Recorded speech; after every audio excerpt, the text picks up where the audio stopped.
जल्दबाजी कभी नहीं करनी चाहिए। अगर आपने बहुत जल्दबाजी करोगे तो कम से कम 3-4 सवाल, 5 सवाल आप है वो खो दोगे, और 5 सवाल का मतलब ये होता है कि आप बाहर हो जाओगे। क्योंकि फेल होने और पास होने में सिर्फ इतना ही फ़र्क होता है। बहुत तैयारी वाले जो स्टूडेंट होते हैं वो फेल जो होता है और जो पास होता है उसमें सिर्फ ये गलतियों का ही फ़र्क होता है, तैयारी का फ़र्क नहीं होता है।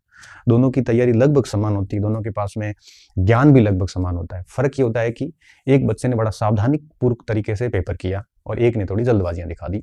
उसकी वजह से 3-4 गलतियाँ हो गई, और 3-4 गलतियों का मतलब होता है कि अगर एक प्रश्न 2 नंबर का है तो 6 गलतियों का मतलब क्या हुआ कि 12 नंबर तो गए और 2 प्रश्न और जाएंगे, मतलब 4 नंबर और गए, 16 नंबर का लॉस। और कट ऑफ के 16 नंबर नीचे आने का मतलब ये हुआ कि आपने लापरवाहियों से आप बाहर हो गए। इसलिए कहते हैं कि इस प्रकार की जल्दबाजी नहीं करनी चाहिए।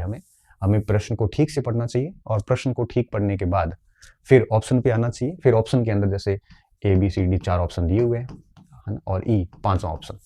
5वें ऑप्शन का प्रयोग आपको लास्ट 10 मिनट में करना है। लास्ट 10 मिनट में वो मार्कशीट को देखनी होती है, जिसमें जो प्रश्न रह गए उनके बबल्स भर दो, ताकि एक भी प्रश्न छूटे नहीं। क्योंकि आजकल RPSC ने व्यवस्था कर रखी है कि 10% से अधिक अगर आप ऑप्शन खाली छोड़ देते हैं तो आपका रिजल्ट रुक जाएगा, और उससे कम छोड़ते हैं तो आपका 1/3 नेगेटिव होगा। इससे अच्छा है कि लास्ट में E ऑप्शन भर देना, जो प्रश्न आपको नहीं आ रहे।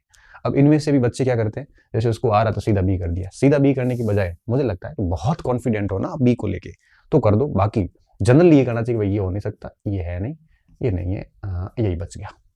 अब टाइम बहुत अधिक नहीं लगता, ये बहुत ही आराम से हो जाता है। इसमें पता क्या होता है कि ये कॉन्फिडेंस बनता है कि ये प्रश्न मेरा परफेक्ट सही है, तो इसका प्रभाव नेक्स्ट प्रश्न पे सीधे तौर पे पड़ता है।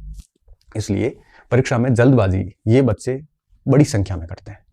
और फिर क्या होता है, एक बार जल्दबाजी कर ली, एक बार मन में कोई उत्तर सेट हो गया B, तो फिर वो बार बार दिमाग में B रहेगा। इससे अच्छा ये होता है कि प्रश्न को ध्यानपूर्वक पढ़ा जाए, दोनों भाषाओं में कोशिश करें पढ़ने की, उसके बाद में ऑप्शन को एलिमिनेट करके और उत्तर लगा दें।